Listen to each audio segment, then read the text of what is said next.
दोस्तों, आप लोग देख रहे हो रीजनिंग सीखो चैनल। आप लोगों को यहाँ पे हम लोग करने वाले हैं कि जो है आरआरबी एनटीपीसी जो आप लोगों का 2026 में एग्जाम स्टार्ट हो चुका है और इसके लमसम जो है 9 शिफ्टों का पेपर समाप्त हो चुका है, यानी कि 3 दिनों का पेपर समाप्त हो चुका है और 9 शिफ्ट में जो प्रश्न पूछे गए हैं बिल्कुल ही लेवल सेम टू सेम, जैसे कि 16 जो है मार्च को पूछा गया, बिल्कुल उसी के आधार पे 17 को, और बिल्कुल वैसा ही पेपर 18 मार्च को।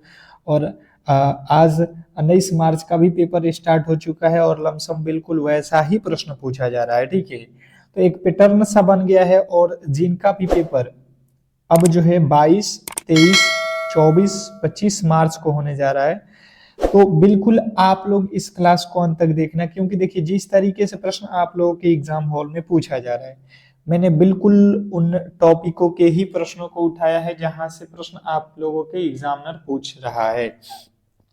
तो कहीं ना कहीं अगर आपको सिलेक्शन लेना है तो जो यहाँ पे मैंने जिन जिन टॉपिकों के प्रश्नों को उठाया, टॉपिक के नाम भी बता दूंगा, उन टॉपिकों को बेहतर तरीके से आप कर सकते हो। अभी आप लोगों के पास 1 से 2 दिनों का समय बचा हुआ है जिसमें कि छुट्टी मिला है। तो कहीं ना कहीं अगर आपका भी 22, 23 और 24, 25 मार्च को आप लोगों का एग्जाम है, तो बिल्कुल आप इस क्लास को अंत तक देख लेना। हर एक प्रश्न करा दूंगा आप लोगों के, हर एक टॉपिक के प्रश्न आप लोगों को लिए मैंने रखा हुआ है। तो कहीं ना कहीं सिलेक्शन लेना है तो आप लोगों को इन प्रश्नों को आप बेहतर तरीके से कमांड रखेंगे तो आप आसानी से इस एग्जाम को क्रैक कर लेंगे। तो चलिएगा फटाफट से जो है क्लास को स्टार्ट करते हैं और पहले प्रश्न की ओर चलेंगे। उससे पहले आप लोगों से एक छोटी सी रिक्वेस्ट रहेगी कि जो भी मेरे दोस्त मेरे क्लास में आए हैं, बिल्कुल आप लोगों से रिक्वेस्ट रहेगा कि आपके लिए अगर हमने इतना बेहतर जो है कंटेंट तैयार किया है तो कम से कम आप इसको लाइक कर दो। ठीक है, और चैनल पे नए आए हो और आपका भी एग्जाम आगामी किसी भी दिन होने वाला है तो आप चैनल को सब्सक्राइब करके रख लो, बहुत बड़ा बेनिफिट मिलेगा यहाँ से। तो पहले प्रश्न की ओर चलेंगे, हर एक प्रश्न कराएंगे, ऑल सब्जेक्ट। आप क्लास में बने रहिए, कोई भी दिक्कत नहीं होगा। हर एक टॉपिक के प्रश्न आप लोगों को कराने वाले हैं। पहला प्रश्न आप लोगों के सामने कह रहा है, मैथ का देखिए प्रश्न है कि दो संख्याओं के एलसीएम और एचसीएफ 13 और 585 है। यदि एक संख्या 117 है तो दूसरी संख्या क्या है? देखिए आप लोगों के एग्जाम हॉल में एलसीएम और एचसीएफ से पूछा जा रहा है, हर एक शिफ्ट में एक एक प्रश्न। ठीक है, मैथ में एलसीएम और एचसीएफ से हर एक शिफ्ट में प्रश्न पूछा जा रहा है और मैंने आपको बेहतर तरीके से बताया है इसके फॉर्मूले। अगर आपको फॉर्मूले मालूम है तो आप आसानी से कर सकते हो। मैंने क्या बताया था? एचसीएफ गुणे एलसीएम, एचसीएफ गुणे एलसीएम बराबर आपको क्या बताया था? पहली संख्या और गुणे आप लोगों को बताया था दूसरी संख्या। यही तो बताया था कि एलसीएम गुणे एचसीएफ बराबर पहली संख्या और गुणे दूसरी संख्या। इसने यहाँ पे वैल्यू दिया है, एचसीएफ को दिया है 13, एलसीएम को दिया है 585। आप रख लो बराबर पहली संख्या 117, तो दूसरी संख्या आप लोगों से कह रहा है कि कितना होगा, तो दूसरी संख्या यहां से कर लो। अब देखो यहां से आपको दूसरी संख्या निकालना है तो यहां से आप गुणा में है तो इसको काट सकते हो भाग में। 13 नमा 117, 9 के पहाड़े में ये देखो कट रहा है, 9 छक्का 54, कितना बचेगा आपके पास? 4, 9 5 45। आप जब देखोगे तो आपको जो है 65, दूसरा जो संख्या भी बचा हुआ है आप लोगों का, इसका वैल्यू जो है निकल के आ रहा है आपका 65 हो रहा है। और बिल्कुल ही आप लोगों के लिए आसान है, आप केवल और केवल फॉर्मूले को याद रखना, पहली संख्या गुणे दूसरी संख्या बराबर एलसीएम गुणे एचसीएफ। दूसरा नंबर प्रश्न देखेंगे आप लोगों के सामने। देखिएगा यहाँ पर रीजनिंग का प्रश्न है, कह रहा है यहाँ पे दी गई श्रृंखला को पूरा करने के लिए कौन सा जो है अक्षर समूह जो है प्रश्नवाचक चिन्ह के स्थान पे आएगा। यानी कि यहाँ पे जो हमें अगला जो है पद बताना है इस श्रृंखला का। रीजनिंग का प्रश्न है और बिल्कुल यही लेवल के प्रश्न आप लोगों से डेली पूछा जा रहा है, हर एक शिफ्ट में पूछा जा रहा है। तो कहीं ना कहीं आप एग्जाम से पहले इन प्रश्नों को अगर कर लेते हो तो बहुत बहुत बड़ा बेनिफिट आपको मिलने वाला है। तो चलिएगा आप कोशिश भी करिए मेरे साथ, आप कोशिश करते रहिए कि मेरे से पहले आप इन प्रश्नों को सोल्व कर सके। ठीक है। अब देखिए इसने कहा है तो हम अगला पद निकालते हैं। यहाँ पे एल लिखा है, फिर ओ लिखा है, फिर आर लिखा है, फिर यू लिखा है, फिर अगला पद। सबसे पहले अगर आपको प्लेस वैल्यू याद है तो आप आसानी से कर सकते हो। जैसे एल होता है 12 पे, ओ होता है 15 पे, आर होता है 18 पे, यू होता है 21 पे। आप देख लो 12 से 15 तीन जोड़ दिया, 15 से 18 तीन जोड़ दिया, 21 हो गया, 18 से 21 फिर तीन जोड़ दिया, फिर आप तीन जोड़ दो, 21 से तीन जोड़ोगे 24, 24 पे आपका x आएगा, मतलब आपका y वाला बिल्कुल गलत। दूसरा वाला अंक चेक कर लो, के जे, के होता है 11 पे, जे होता है 10 पे, आई होता है 9 पे, एच होता है 8 पे। तो अगली संख्या हर बार -1 -1 -1 किया गया है, तो एच में से -1 करोगे आपका आ जाएगा जी। उसके आगे चलोगे आप लोग तो ओ लिखा है, ओ से क्यू लिखा है। ओ होता है कितने पे, ओ होता है 15 पे, क्यू होता है 17 पे,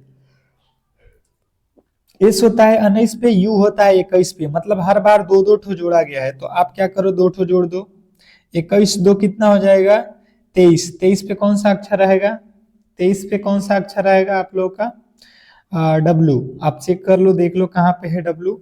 ऑप्शन नंबर जो है बी।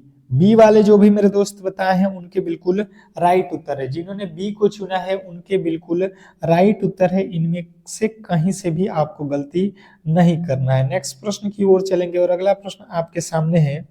यहाँ पे तीसरा नंबर प्रश्न कह रहा है कि यहाँ पे जो दिया गया इसको जो है इसका मान ज्ञात करना है। क्वेश्चन नंबर 3, तीसरे नंबर प्रश्न के राइट उत्तर बताएंगे सभी लोग। क्वेश्चन नंबर 3 पे आ चुके हैं और तीसरे नंबर प्रश्न के राइट उत्तर बताने की कोशिश करेंगे। क्या होने वाला है आप लोगों का, फटाफट से बताने की कोशिश कीजिए सभी लोग। और जो भी मेरे दोस्त मेरे क्लास को लाइक नहीं किए हैं और चैनल को सब्सक्राइब नहीं किए हैं तो कर लो, बहुत बड़ा बेनिफिट मिलने वाला है आपके लिए। स्पेशल ही मैंने क्लास जो है बना दी है जिन जिन टॉपिकों से प्रश्नों को पूछा जा रहा है। सुबह शाम दोनों टाइम आपके क्लासेज चलेंगे, तो घबराने की आवश्यकता नहीं है। सबसे पहले आपको मालूम है कि कोष्टक को हल किया जाता है, सबसे छोटा कोष्ट 3 में से 7 घटा दो, ये हो जाएगा 26 प्लस का 6 और गुणे 3 में से आपको घटाना है 7, बचेगा कितना माइनस का 4। ये हो जाएगा 26 प्लस के 6 चौका 24 हो जाएगा, और ये माइनस है तो ये जो प्लस लिखा हुआ है इसको क्या कर देगा माइनस। तो अब देखो 26 में से 24 जाएगा -2, यहां से लेके यहां तक का वैल्यू आपको मिल गया 2, केवल और केवल 2। तो यहां से है 8 6 8 और भागे में बचेगा 2, 2 से यहाँ पे भाग दे दो 4 3 4 4 3 4, यहाँ पे भाई साहब 34 होगा। आपको यहाँ पे ऑप्शन नंबर सी लगाना है। टाइपिंग थोड़ा सा एरर था, ठीक है, कोई दिक्कत नहीं है, आपको बेहतर तरीके से समझ में आ गया होगा। अगला प्रश्न आप लोगों के सामने है, निम्नलिखित में से कौन सी संख्या इसको जो है विभाजित करती है। निम्नलिखित में से कौन सी संख्या है जो यहाँ पे जो है दिया गया है 7400505 को जो है विभाजित कर रहा है, बताएंगे।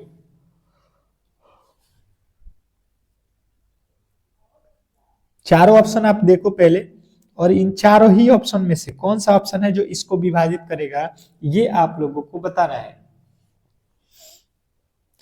तो आप कैसे करोगे यहाँ पे समझिएगा, आप यहाँ पे समझिएगा थोड़े से ध्यान से कि अगर क्या 4 से इकाई अंक 5 है तो कभी भी भाग लगेगा नहीं। यहाँ पे आप 12 से देखो, 12 से भी नहीं लगेगा। यहाँ पे जो 5 है, 5 के पहाड़ में 5 आता है और 0 आता है, तो मुझे 9 वाला भी बिल्कुल गलत कर देंगे। केवल और केवल ऑप्शन नंबर सी के साथ जाएंगे, क्योंकि सी जो है बिल्कुल राइट उत्तर है।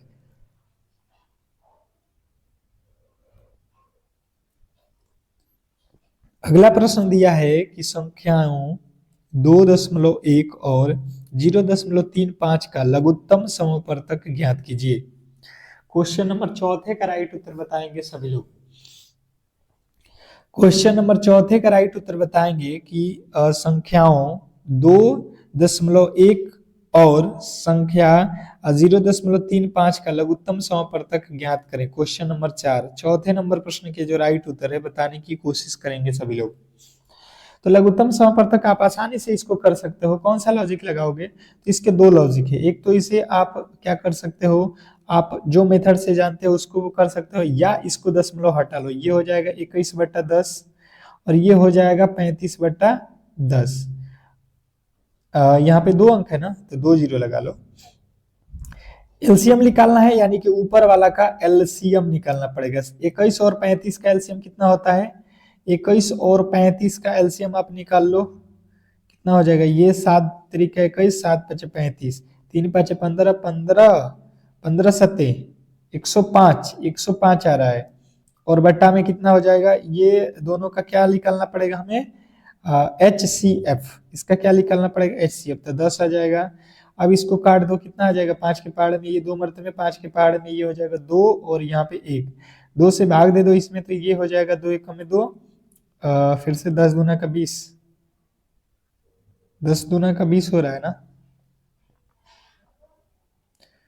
और आपका कितना हो रहा है यहाँ पे? 0.5, ये तो यहाँ पे आ रहा है, ये तो ऑप्शन में ही नहीं है। अच्छा जी, इसका दूसरा लॉजिक क्या हो सकता है कि आप इसको काट लो, इसको हटा लो, यहां से इसको क्या करो कि इसको काट लो। 5 के पहाड़ में कट रहा है, 7 पचे 35 और यहाँ पे हो जाएगा आपका 4 पचे 20। अब देखो 7 और 21 का लॉस कितना हो जाएगा? 21, 21 हो जाएगा। और नीचे HCF 4 और 4 और कितना?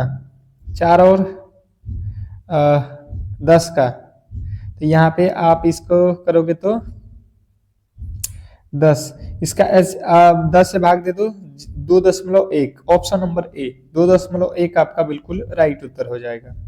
अगला प्रश्न आपके सामने है, समुच्चय का जो है चयन कीजिए जिसमें संख्याएं उसी प्रकार से संबंधित है जैसे निम्नलिखित संख्याओं के जो है संबंधित है। जैसे कि यहाँ पे संबंधित हमें दिया गया है, मतलब यहाँ पे ये कह रहा है कि देखिए 2 ठो हमें दिया गया है, ये बॉक्स में जो लिखा गया है किस तरीके से है, ये बॉक्स में किस तरीके से है, ये सही हमें जो है इन चारों में से कौन से बॉक्स में दिखाई दे रहा है ये हमें पता करना है।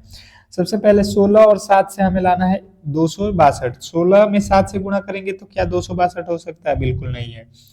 हम दूसरा लॉजिक लगाएंगे, 16 का वर्ग करते हैं 16, 16 ही 200, 256, और यहाँ पे 7 भी दिया गया है, तो अगर 7 जोड़ते हैं 256 और 7 कितना हो जाता है आपका? 263। 263 में से हमें क्या करना पड़ेगा? एक ठो माइनस, तो 262 हो जाएगा। उसी प्रकार अगर 40 का वर्ग करेंगे तो 4 चौका 1600 हो जाएगा। 1600 में 13 जोड़ दो, यानी 1613 हो जाएगा, और -1 करोगे तो 1612। बिल्कुल हमारा काम बन गया। अब देख लो 4 का वर्ग करो, 4 चौका 16 हो जाएगा। 16 और 23 जोड़ लो, 16 और 23 जोड़ लो, कितना होता है ये आप लोग का? 39। 39 में से 1 माइनस करोगे 38। बिल्कुल आपका राइट उत्तर ऑप्शन नंबर डी। जिन्होंने डी को चुना है, जिन्होंने डी को चुना है उनका बिल्कुल राइट उत्तर है, इसमें कहीं से भी आपके डाउट नहीं होना चाहिए। बहुत बेहतरीन प्रश्न है। नेक्स्ट प्रश्न आपके सामने है। आपका अगला प्रश्न कह रहा है यहाँ पे कि 10 विद्यार्थियों द्वारा प्राप्त अंक नीचे जो है दिए गए हैं, अंकों का बहुलक ज्ञात करें। 10 विद्यार्थियों द्वारा प्राप्त अंक नीचे दिए गए अंकों का बहुलक ज्ञात करना है आप लोगों को। क्वेश्चन नंबर आप लोगों के सामने 6। देखिए बहुलक बराबर आप लोगों ने पढ़ा होगा कि जो इन आंकड़ों में सबसे अधिक बार आया है उसी को बोला जाता है बहुलक। तो यहाँ पे सबसे अधिक बार कौन सा अंक आया है देख लो आप, 18। 18 कितना बार आ गया? 2 और 3, 3 बार 18 आया है। क्या और भी कोई संख्या बार बार रिपीट हुआ है? 3 बार से अधिक? 18 3 बार है, अगर 3 बार से अधिक भी कोई आया होगा तो वही हो जाएगा, जबकि कोई और जो है ज्यादा बार नहीं है, तो हम जाएंगे ऑप्शन नंबर सी। नेक्स्ट प्रश्न, अगला प्रश्न आपके सामने है कि जो है निम्नलिखित 4 जो है अक्षर समूह में से 3 एक निश्चित तरीके से समान है और एक इस प्रकार एक ग्रुप बनाते हैं। कौन सा अक्षर समूह ग्रुप से संबंधित नहीं है? यहाँ पे देखिएगा कि जो है चारों ऑप्शनों में से 3 तो एक जैसे हैं पर एक अलग है, जो अलग है वही आपका राइट उत्तर है।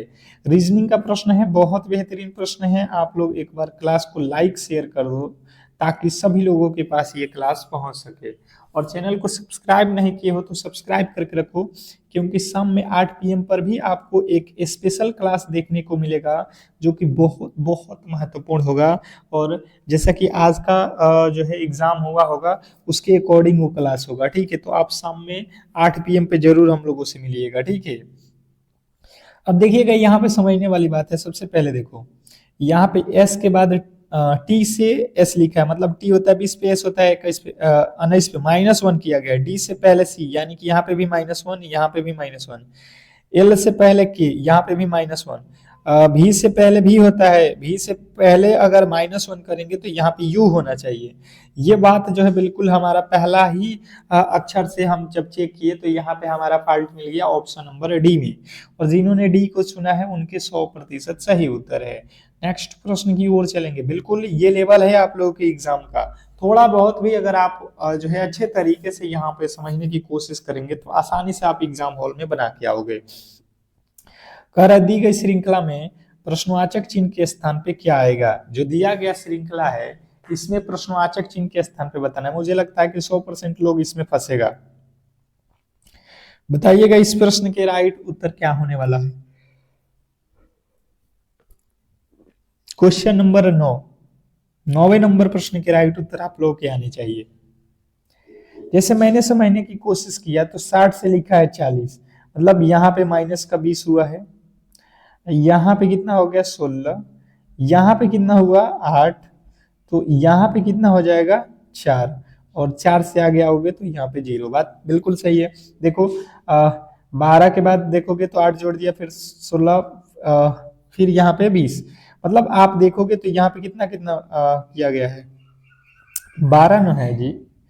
12 से 24 जाएंगे कितना हो जाएगा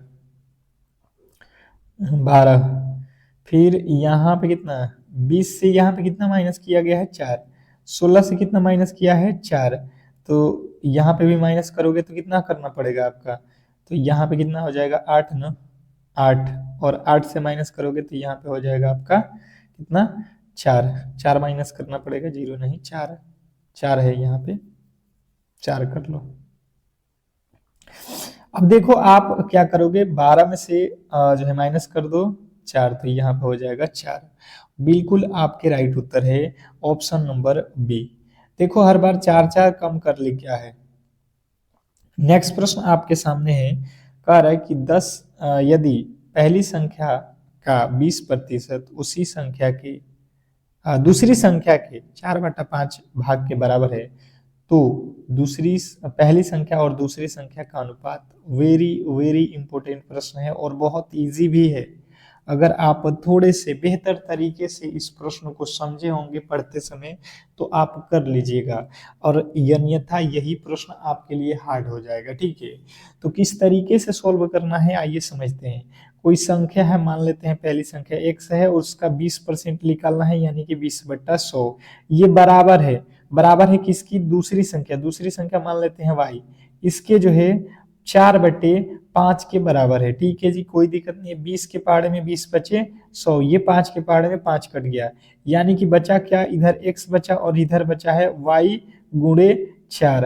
अब इसका क्या निकालना है? पहली संख्या और दूसरी संख्या का अनुपात। अनुपात आपको मालूम है कि x का वैल्यू इधर जो गुणा में होता है वही होता है, 4 हो जाएगा, और y के वैल्यू इधर हो जाएगा, x के आगे कुछ नहीं है तो 1 है, यानी कि 4 और अनुपात में 1। मुझे लगता है कि आसानी से आप लोग समझे होंगे, इसमें कहीं से किसी भी तरीके के डाउट नहीं होना चाहिए। बहुत बेहतरीन प्रश्न था, आशा करता हूं कि आपको क्लियर समझ में आ गया होगा। नेक्स्ट प्रश्न की ओर चलेंगे और अगला प्रश्न आपके सामने है, फर्नीचर की 3 वस्तुओं का जो है औसत मूल्य जो है यहाँ पे दिया गया है। यदि इनके मूल्यों का जो है अनुपात यहाँ पे दिया गया है तो सबसे सस्ती जो है वस्तु का मूल्य ज्ञात करें। वेरी वेरी इंपॉर्टेंट प्रश्न है, बताने की कोशिश कीजिए सभी लोग। मैथ का प्रश्न है क्वेश्चन नंबर 11, और मुझे लगता है आप लोग कर लोगे अगर आपने थोड़े से भी बेहतर तरीके से यहाँ पे समझने की कोशिश की होगी तो। मेन है प्रश्न को समझना। ठीक है, पढ़ते समय आपको क्वेश्चन को अच्छे से पढ़ना है। एग्जाम में प्रश्न आपको उतना हार्ड नहीं मिल रहा है, आप आसानी से कर सकते हो। जैसे कि इसने कहा है कि फर्नीचर की 3 वस्तुओं का औसत मूल्य, हमें 3 वस्तुओं का डायरेक्ट मूल्य बता दिया गया है, हमें उन वस्तुओं का मूल्य जो है यहाँ पे अनुपात में दिया गया है। तो आपको क्या करना पड़ेगा? मानना पड़ेगा कि एक वस्तु का मूल्य है 3x, एक का है 5x और एक का है 7x। ठीक है, इन वस्तुओं का तो सबसे सस्ती मूल्य आप लोगों को बतानी है। तो सबसे पहले इन तीनों को जोड़ लेते हैं हम, तो हमें कितना मिलेगा? हमें जो मिलेगा 5 3 8, 8 और 7 15x, और ये कह रहा है नहीं इनका टोटल वैल्यू कितना है, तो ये है 53.05। यहाँ से अगर आप देखोगे तो ये 15 से ये कटेंगे कितना? 15 या 45, और आपके पास 8 बचेगा 80, 15 25 75, फिर बचेगा आपके पास कितना 5, 55 हो जा रहा है जी। यहाँ पे तो कट ही नहीं रहा है, यहाँ पे आपका कितना हो रहा है जी। अब देखिएगा इसने कहा है कि औसत मूल्य, भाई साहब औसत मूल्य बराबर क्या होता है, राशियों की योग बट्टा राशियों की संख्या। कितने वस्तु हैं, 3 वस्तु हैं, तो 3 वस्तु यानी कि बट्टे में 3 होगा, तो यहाँ पे बट्टा, जब इसके बट्टे 3 करोगे, यहाँ पे बट्टे 3, तो ये तिरछा तिरछी गुणा हो जाएगा, इधर जाएगा 3। अब यहाँ से 5 से काटेंगे हम लोग, 15 से नहीं कट रहा है तो 5 से काट लो, ये हो जाएगा आपका, 3 से कटेगा ये 5 हो जाएगा, फिर 5 से इसको काटेंगे तो ये हो जाएगा आप लोगों का कितना, 5 एकम में 5, 0 हो जाएगा, 5 छके 30 हो जाएगा, और 5 एकम में 5 हो जाएगा। इसने कहा है कि सबसे सस्ती मूल्य क्या है, 3x, x का वैल्यू आ चुका है, इसमें 3 से गुणा कर दो, कितना हो जाएगा, 3 एकम में 3 हो जाएगा, अंत में 3 इकाई का अंक 3 आना चाहिए, जो कि ऑप्शन नंबर केवल और केवल ए में दिया गया है। तो मुझे लगता है कि आप आसानी से समझ गए होंगे, गलती नहीं करेंगे। नेक्स्ट प्रश्न की ओर चलेंगे, और अगला प्रश्न आपके सामने है कि जो है दी गई श्रृंखला में प्रश्नवाचक चिन्ह के स्थान पे क्या आएगा। दी गई श्रृंखला में प्रश्नवाचक चिन्ह के स्थान पे क्या आने वाला है, मतलब आप लोगों को सीधा सीधी बात है, यहाँ पे जो है श्रृंखला से रिलेटेड प्रश्न है। 46 से जो है 66 हो गया, मतलब मैंने देखा 20 जोड़ दिया, 66 से यहाँ पे देख लो कितना जोड़ दिया, तो यहाँ पे हो गया 13 में से 6 गया 7, यानी 17, यहाँ से देख लो कितना हो गया 9 में से 6 1, यहाँ पे कितना हो गया आप लोगों के पास 15। आप देखो 17, 16, 15, तो हम यहाँ पे माइनस के 14 कर देते हैं, प्लस के 14 कर देते हैं, 14 14 28, 128 हमारा बिल्कुल राइट उत्तर है, ऑप्शन नंबर ए। जिन्होंने ए को चुना है उनके बिल्कुल राइट उत्तर है, इसमें कहीं से भी आपके डाउट नहीं होना चाहिए। नेक्स्ट प्रश्न की ओर चलेंगे, और अगला प्रश्न आपके सामने है। आपका अगला प्रश्न कह रहा है कि यदि संख्या यहाँ पे दिया गया है, इसके प्रत्येक सम में 2 जोड़ दिया जाए और प्रत्येक विषम में भी 2 जोड़ दिया जाए, तो इस प्रकार बनी नई संख्या में अंतिम 2 अंकों और पहले 2 अंकों का योगफल जो है हम लोगों से पूछा जा रहा है। अब देखिए प्रश्न में जो बोला गया है, आपसे जितना प्रश्न में बोला है उतना ही करने की कोशिश करेंगे तो आसानी से प्रश्न बन जाएगा। पहले जो है जो बोला गया है उसको लिख लो, 6 3 4 5 1 2 7, ये जो है संख्याएं हम लोगों के पास है। और इसने कहा क्या है ये समझने की कोशिश कीजिए। इसने कहा है कि जो है प्रत्येक सम संख्या में 2 जोड़ना है और प्रत्येक विषम संख्या में, तो देखिए दुनिया में सम और विषम ही 2 संख्या हैं और दोनों में 2 2 जोड़ना है, यानी कि सब में डायरेक्ट इसको समझ लो कि 2 2 जोड़ना है। तो 6 में 2 जोड़ दो 8, 3 विषम है इसमें भी 2 जोड़ना है, यानी कि 3 2 5, ये सम है चाहे विषम है, भाई साहब 2 जोड़ते चलो, 2 जोड़ते चलो, 2 जोड़ते चलो, 2 जोड़ते चलो, आपका जो है काम बन जाएगा। हमने सब में 2 2 जोड़ दिया। इसने कहा कि इस प्रकार बनी नई संख्या अंतिम के 2 अंकों को और जो है पहले 2 अंकों को दोनों का योग करना है, मैंने शुरू का 2 अंक और अंतिम के 2 अंक इसको आपको जोड़ देना है। तो जब मैंने देखा यहाँ पे शुरू के 2 अंक यहाँ पे दिए गए, इन दोनों को जोड़ दो, तो 8 और 5 13 हो गए। अंतिम के 2 अंक यहाँ पे 9 और 4 13 हो गए, इन दोनों को जोड़ दो, 9 और 4 13, और 8 6 8 5 13, 13 और 13 जोड़ेंगे तो 26 हमारा राइट उत्तर है, जो कि ऑप्शन नंबर सी में दिया गया है। जिन्होंने सी को चुना है उनके बिल्कुल राइट उत्तर है। मुझे लगता है आसानी से आप समझ गए होंगे। नेक्स्ट प्रश्न आपके सामने है, और आप लोगों को फिर से एक बार रिक्वेस्ट करूंगा कि देखिए आप लोगों के लिए स्पेशल जो है 2 दिनों का जो समय बचा हुआ है, जिनके पी पेपर हैं तभी 2 दिनों का जो छुट्टी मिल रहा है, तो आप लोगों से रिक्वेस्ट करूंगा कि शाम में जो है आप लोग शाम में हमसे 8 PM पे जुड़ना ना भूलें। 8 PM पे जो है आप लोग के स्पेशल क्लास आएगा, और वो क्लास आपके लिए बहुत बहुत बड़ा बेनिफिट होने वाला है। तो आप अभी क्लास को लाइक करके चैनल को सब्सक्राइब करके रख लोगे तो उस क्लास की जो नोटिफिकेशन है आप तक पहुंचती रहेगी। अब देखिएगा यहाँ पे और समझने की कोशिश कीजिएगा। इसने कहा है कि LMNOPQ एक गोल मेज के परितः केंद्र की ओर मुख करके जो है बैठे हैं। कोई दिक्कत नहीं है, यहाँ पे जो है एक जो है गोलाकार मेज है, जिसमें जो है आपके 2 और 2 4 और 2 6 लोग बैठे हैं। ठीक है जी, कोई दिक्कत नहीं है, 6 लोगों को हमें बैठाना है। केंद्र की ओर मुंह करके, यानी कि सबका केंद्र और बीच की तरफ है।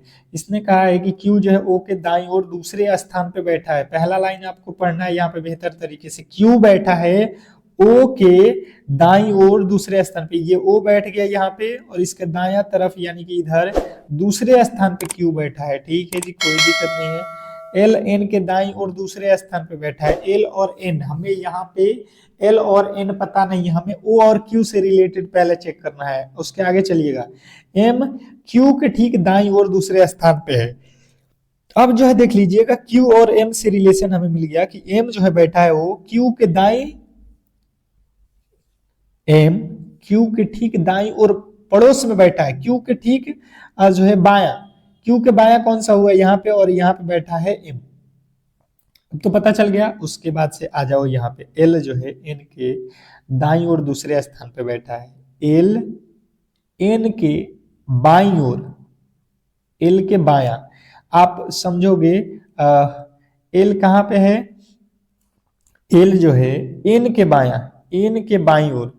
तो एन अगर यहाँ पे है तो एन के बाया साइड, एन के बाया साइड दूसरे स्थान पे, तो बाया साइड, ये तो बाया इधर आ जाएगा, यानी कि एन को यहाँ पे बैठाना पड़ेगा। एन को आपको रखना पड़ेगा यहाँ पे। एन का बाया साइड में दूसरे स्थान पे एल बैठा है, तो एल यहाँ पे बैठ जाएगा। और एक तो बचा हुआ है पी, तो पी यहाँ पे बैठेगा, बचा हुआ केवल पी है। इसने कहा पी के ठीक दाहिने तरफ पड़ोस में कौन बैठा है, ये पी है। इसके ठीक कौन सा, दाहिना साइड, तो दाहिना साइड में कौन बैठा है आप देख लो, एन बैठा है, ऑप्शन नंबर बी। अगला प्रश्न आपके सामने है कि 5 सदस्यों वाली एक उस परिवार का औसत वजन ज्ञात कीजिए जिनका वजन यहाँ पे दिया गया है। इनका जो है औसत हमें पता करना है। सबसे पहले मैंने आप लोगों को फॉर्मूले लिखवाए थे कि औसत बराबर होता क्या है। औसत बराबर मैंने आप लोगों को बार बार बताया हुआ है। एवरेज बराबर क्या होता है, औसत बराबर राशियों की योग बट्टा राशियों की संख्या। तो 40 प्लस 39 प्लस 56 प्लस 73 प्लस आप लोगों का जो है 37 बट्टे में आप कर लेना 5। अब देख लो यहाँ पे 7 3 10, 10 6 16, 16 और 9 25 के 5। यहाँ पे देख लो 3 और 7 10, 10 और 5 15, 15 4 19, 19 4 23, 23 और यहाँ पे कितना हुआ था हर्षिल आपका, 2, 23 2 25 और बट्टे में 5, 5 के पहाड़े में 5 एकम में 5, 5 पचे 25। ये जो है आप लोगों का 51 केजी जो है आप लोगों के राइट उत्तर है। 51 ऑप्शन नंबर बी। बी वाले जो भी मेरे दोस्त हैं उनके बिल्कुल राइट उत्तर है। नेक्स्ट प्रश्न आपके सामने है कि जो है 30,600 रुपया को ए बी सी के बीच इस प्रकार विभाजित किया जाता है कि ए को हिस्सा ए के हिस्सा का 8 गुना, बी के हिस्से के 4 गुना बराबर सी के हिस्से के 3 गुना के बराबर है। तो ए का हिस्सा जो है हमें पता करना है। बिल्कुल बिल्कुल सिंपल से लॉजिक है। जितना इसने कहा है उतना ही यहाँ से करना स्टार्ट कर दो। इसने कहा है कि ए का जो हिस्सा है ये 8 गुना है किसके, बी के जो है हिस्से के कितने गुने के, 4 गुने के। फिर कह रहा है उसी में कि सी का जो है 3 गुने के बराबर है। सब ये बराबर है। मैंने आप लोगों को अनुपात निकालने के लिए बताया था, यहाँ से आप निकाल सकते हो ए अनुपात बी अनुपात सी। ये जब ए का वैल्यू निकालना होगा तो ए वाला का यूज नहीं करेंगे। ये ए का वैल्यू निकालना है तो आप इन दोनों में गुणा कर लो, 3 चौका 12 हो जाएगा। फिर बी का वैल्यू निकालना है तो पहला और अंतिम बी वाला को छोड़ देना, तो 3 8 24। फिर यहाँ पे निकालना है सी का वैल्यू, सी वाला छोड़ दो, 8 चौका 32। अब ये किसके पहाड़ में आएगा, 4 4 4 3 12 अनुपात 4 6 24 4 8 32। ये हमारा अनुपात बन गया। इसने कहा है कि जो है ए का हिस्सा, तो देखो टोटल हमें वैल्यू कितना दिया गया है, 30,600 रुपया, 30,600। इसने कहा क्या है ए का हिस्सा, तो देखिए 8 6 14, 14 3 17, टोटल हमारे पास कितना हो गया 17। और 17 में किसका वैल्यू निकालना है, ए का हिस्सा है यानी कि 3, 3 से हमें यहाँ पे गुणा कर देना पड़ेगा। 17 के पहाड़े में देख लो ये कट रहा है, 17 के पहाड़ में कितने मर्त में कटेगा, 17 एकम में 17, कितना बचा, 17 एकम में 17 13 और 6, 17 8 136, 17 एकम में 17 17 8 136। यानी कि 18×54, आपका 54 राइट उत्तर हो जाएगा, ऑप्शन नंबर बी। बहुत सिंपल था, आप आसानी से इस प्रश्न को कर सकते हैं, कहीं से भी डाउट नहीं होना चाहिए, ठीक है। बेहतरीन प्रश्न था, आप ऐसे प्रश्नों को प्रैक्टिस करके ही जाएंगे एग्जाम हॉल में, ठीक है। अगला प्रश्न आप लोगों के सामने है कि 1200 रुपये की राशि पर 3% वार्षिक माह की ब्याज की दर से 12 महीने का साधारण ब्याज ज्ञात करें। अगर आप यहाँ पे नहीं समझोगे तो प्रश्न बिल्कुल गलत हो जाएगा। जो लाइन अच्छे से नहीं पढ़ेगा बिल्कुल प्रश्न के राइट उत्तर के साथ नहीं जा पाएगा, ठीक है। तो कभी ना कभी आप लोगों को एग्जाम हॉल में बैठना है, कुछ ही देरों में बैठना है, तो आपसे मैं यही रिक्वेस्ट करूंगा कि प्रश्न को बेहतर तरीके से पढ़ना है, तो आप कभी भी प्रश्न को गलती नहीं करोगे, ठीक है। देखिए ये प्रति माह लिखा है, तो 12 महीने, 12 महीने में जो है आप लोगों को बताना है, तो 12 महीना जो है आप समझिएगा, एक महीना में अगर 3% ब्याज है, तो 12 महीने में 3 × 12% ब्याज हो गए, यानी कि एक वरिष्ठ बोलिए, या 12 महीने में आप लोगों को ब्याज कितना देना पड़ेगा, 36%। एक महीना में 3%, यानी कि 12 महीने में 12×3 36% आप लोगों को देना पड़ेगा। इसने कहा कि 1200 रुपये की राशि पर आपको निकलना है, तो आपके पास राशि पता है 1200 रुपया है, और ब्याज पता है आप लोगों के पास कितना है, 12×3 36, और समय आप लोगों को एक वर्ष है, तो आप एक लिखो या ना लिखो यहाँ पे, साधारण ब्याज बराबर मूलधन गुणे समय गुणे दर बटा 100, 100 कर लो, 2 जीरो से 2 जीरो, 12 में 36 से गुणा कर दो, 12×6 = 72 के 2, यानी कि 2 ऑप्शन में होना चाहिए, दोनों में है, तो फिर से गुणा करना पड़ेगा, 12×3 = 36 और 7 43, यानी कि ऑप्शन नंबर डी। और जिन्होंने डी को चुना है उनके बिल्कुल राइट उत्तर है, इसमें कहीं से भी आपके डाउट नहीं होना चाहिए, बेहतर प्रश्न था।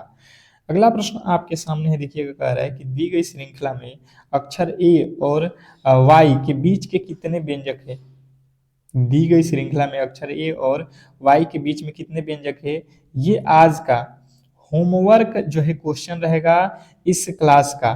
तो आप लोगों से रिक्वेस्ट करेंगे कि सभी लोग इसके राइट उत्तर कमेंट बॉक्स में बताएंगे, और जो भी मेरे दोस्त मेरे क्लास को लाइक नहीं किए हैं, तो प्लीज आप लोगों से रिक्वेस्ट है कि क्लास को लाइक करके चैनल को सब्सक्राइब करके हमारे चैनल से बिल्कुल जुड़ जाए, क्योंकि ये क्लास आप लोगों को शाम में रामबाण प्रश्नों के साथ हाजिर होगा, शाम के 8 PM पे। तो उस क्लास को किसी भी एंगल से मिस मत करना, ठीक है।